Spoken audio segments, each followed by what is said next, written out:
Барлықтарыңызға қайырлы күн достар. Бұл видеода сіздермен таразының көмегінсіз жасалатын торттың рецептімен бөлісемін. Өте нәзік болып шығады, құрамында сүзбелі ірімшік және де кілегей жоқ. Міндетті түрде осы тортты жасап көруге кеңес беремін. Бөлме температурасындағы 2 жұмыртқаға кішкене ғана тұз қосып, екеуін миксерлеп аламыз. Менде 200 грамм стакан, соның кішкене ғана толтырмай қантымызды саламыз. Жұмыртқа міндетті түрде бізде бөлме температурасында болу керек. Жарты сағат бұрын тоңазытқыштарыңыздан шығарып қойыңыздар, сол кезде біздің массамыз тезірек осылай ағаратын болады, видеода көрсетілгендей. Жұмыртқа мен қантты миксерлеген кезде уақыттарыңызды аямаңыздар. 1 стакан айран құямыз. 2 ас қасық сұйық май қосамыз. Жақсылап миксерлеп аламыз. Енді біздің құрғақ ингредиенттеріміз ұн, қамыр қопсытқыш және де какао. Үшеуін елекке салып, жақсылап електен өткізіп қоятын боламыз. Үшеуін өзара араластырып аламыз. Біздің жаңағы массамызға 2 бөліп қамырымызды салатын боламыз. Енді бізге миксердің қажеті жоқ, міндетті түрде осындай лопатка қажет болады. Осылай бір қалыпта араластырып аламыз. Қамырдың сұйықтығы менде осындай болып шықты. Енді формамыз дайындаймыз. Менде 20 сантиметрлік осындай силиконовый форма. Қандай форма бар, соған ыңғайластырып, өзіңізге керек форманы аласыздар. Содан кейін қамырымызды осыған құямыз. 160 градуста 40 минут пісіреміз.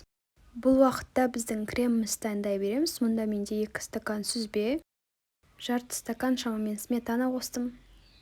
Жарты стакан қантты қосып, барлығын миксерлеп аламыз. Блендермен жасағанда дұрыс, сол кезде бізде түйіршіктер қалмайды. Креміміз дайын. Бисквитіміз пісті, енді бұны формасынан шығарамыз. Егер де сіздер фольгаға орап пісірсеңіздер, онда фольгадан шығарамыз. Ал мен осылай әдіспен жасадым.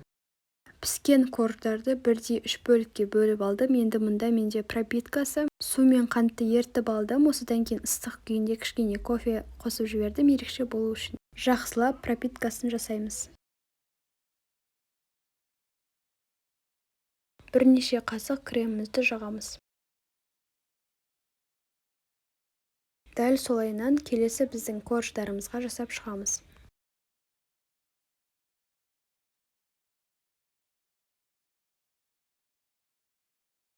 Соңғы коржды бетіне қоямыз да, содан кейін салафанмен орап үстін, не болмаса пищевая пленкамен холодильникке жіберем. Бетіне глазурь жасайтын боламыз. Ол үшін бізге қаймақ, қант және де какао керек. Барлығын салып, араластырып, отта қайнататын боламыз. Шамамен 10 секундтың ішінде барлығы еріп кетеді. Көп ұстап қоймаңыздар, етпесе күйіп кетуі мүмкін. Барлығы еріген кезде бірден оттан шығарамыз.